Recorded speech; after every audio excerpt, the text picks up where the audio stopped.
Yes, sir. Please say your name. Mentez not, Tampa, Florida. We don't need no police, we need reparations. We need reparations. No black people talking about police out of their mind, plain and simple. What we need the police for? Nothing, absolutely positively nothing. They ain't never did nothing for us. They slave catchers, they been slave catchers, and they gonna continue to be slave catchers. So don't come talking to garbage talk about no police. We need reparations, $3 million per person. Too abused and too dehumanized to be insulted. Monkeys hanging at fire stations, Africans savagely attacked by police dogs, Africans sodomized, waterboarded, and tortured, billions going to Ukraine, and nothing for our reparations.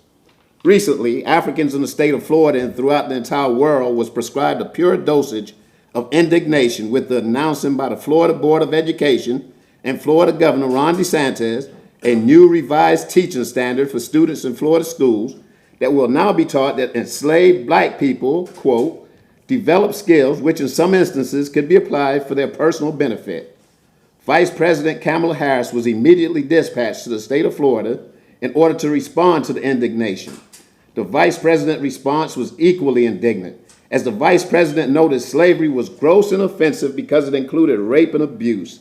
Ironically, as intelligent and as well learned as Vice President Kamala Harris seems to be, one would automatically assume that the vice president would have known that the most important aspect of slavery is the 100% fact that slavery, convict leasing, and depressed wages was and is responsible for building or creating capitalism and all of the local, national, and international wealth European, white Western civilization, and North American manifest destiny has been enjoying for the past 623 years, and that a mandatory conversation about reparations in the amount of $3 million cash per African person on earth must always go before any talk about slavery. A 2023 cotton plantation joke put forth by our beloved Florida Governor Ron DeSantis in reference to Africans residing in Florida.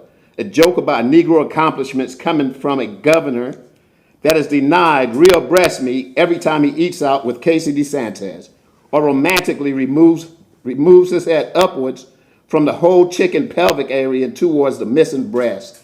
I too would have a special hatred for cocks and roosters that were impersonating hens, especially if those cocks and roosters were getting federal and private insurance money to affix their gender-affirming identity with enlarged breasts, of which the personal hen that I was committed to till death do us part was fully winged and feathered but possessed no breast.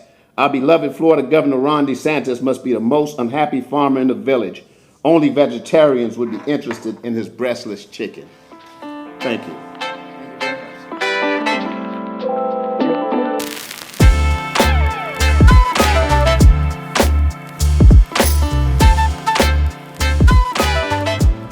Good morning. Once again, I'm Shagrat Dawes still, and we'll pass these over to you all.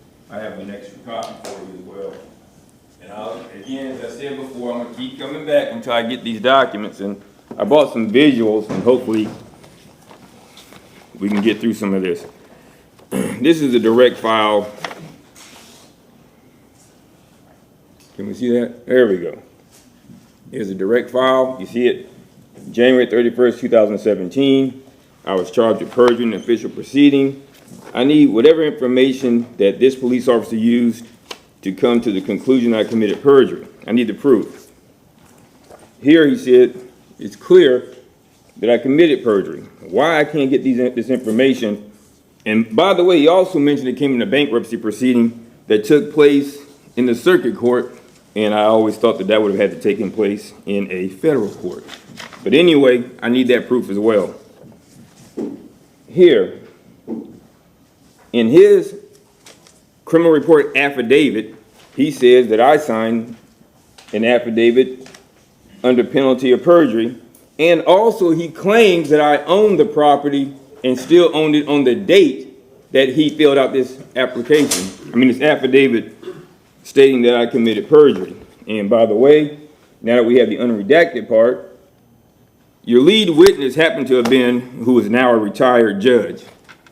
I need the statement that this guy made that got the city of Tampa's police department involved in a case involving me. I'm trying to finish my book, by the way. So let's forget the ongoing litigation. So with that being said, additionally, we're going to keep on going through here. Here's the one count of perjury against me. Case number is 2017 CF 9089. And there you go. That's the information. But they probably didn't think I was going to fight as long and as hard as I did. They probably thought I was going to buckle and take a plea just as long as Master didn't put me in prison, I guess. But anyway, I fought. So here we go, and you all can have this as well. The unredacted report they claim they gave me, they never gave me. I just got it a couple of weeks ago. And as you go back to the next page is going to say, because I don't want to miss out on this last comment. They admitted that they don't actually have me making the statement that they prosecuted me for. So I need your police department to get me that information.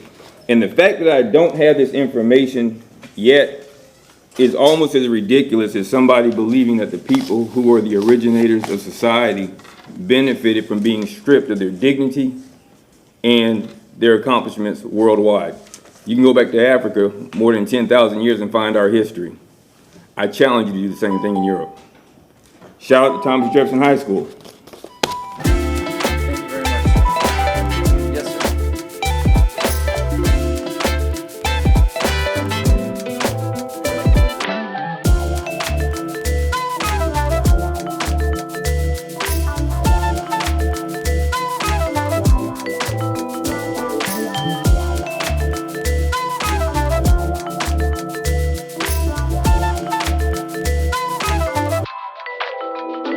Yo.